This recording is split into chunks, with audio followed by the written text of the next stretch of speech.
Voilà, donc là on est dans l'entrée. Il y a la première pièce à gauche, donc c'est la salle de bain. La salle de bain qui est en partie ouverte sur le salon par la partie haute pour permettre à la lumière en fait de rentrer dans la salle de bain et d'avoir la lumière du jour.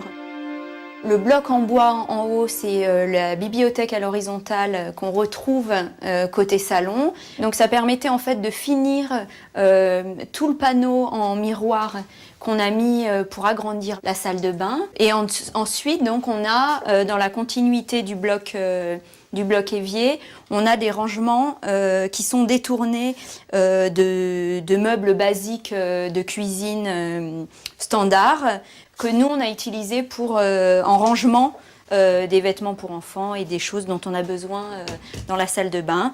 On a juste dessiné les poignées ainsi que les plans de travail, voilà, qu'on retrouve dans la cuisine. Donc la poignée de la porte de la salle de bain, c'est un système de ventouse. Et là, de l'autre côté de la salle de bain, on va découvrir le reste de la maison. Ce qui nous a plu tout de suite, c'était l'espace complètement ouvert, les fenêtres en façade qui garantissaient une très belle luminosité et l'aspect assez neutre qui nous permettait, nous, de pouvoir s'inscrire à l'intérieur de l'espace. Donc il s'agit de la cloison qui était en verre sablé qu'on a enlevée et qu'on a remplacée donc par une cloison en bâti-pain. Donc c'est un matériau de construction qui sert surtout dans les chantiers, qu'on a utilisé nous tel quel pour son aspect plastique intéressant, un peu comme un papier peint. Sur ce mur, on avait des niches préexistantes, mais qui avaient une profondeur de livre de poche. Donc on a pensé à une idée toute bête qui était d'insérer une équerre en bâti-pain qui nous permettait du coup de ranger des grands livres. Quant au mobilier, donc il y a cette histoire de mix de vintage, d'objets des années 50-70 signés et d'objets qu'on a trouvés chez Emmaüs ou des petites brocantes. Et puis après, il y a des objets qu'on aime beaucoup, comme le rocking chair de Ray Charles-Eames. On ne voulait pas que ce soit un showroom.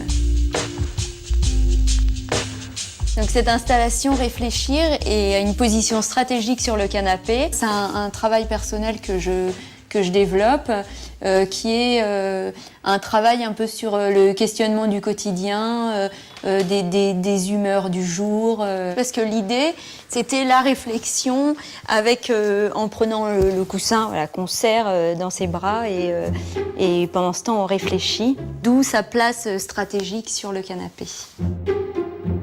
La cuisine, c'est là où se développe le plus notre choix de gamme chromatique, le marron chocolat, le taupe et le bleu canard. Donc la cuisine, on a décidé de l'organiser en L, le long des fenêtres, parce que d'abord on a besoin de beaucoup de plans de travail, on aime beaucoup cuisiner, donc on a besoin de place. D'autre part, on aimait l'idée de cuisiner face à la lumière et de pouvoir se servir des fenêtres comme d'une hotte naturelle.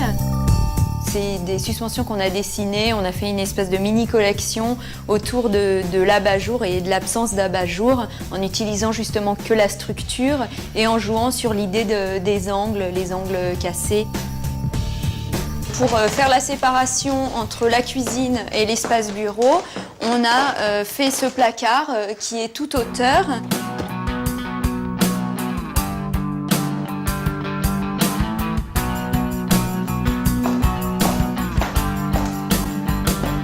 Nous rentrons là dans la chambre des adultes et donc notre principale préoccupation pour cette chambre c'était de trouver un système de rangement pour nos vêtements, donc de dessiner des dressings et on a choisi de faire des petits dressings mais à double entrée qui nous permettent d'une part d'avoir des choses suspendues et d'autre part des étagères.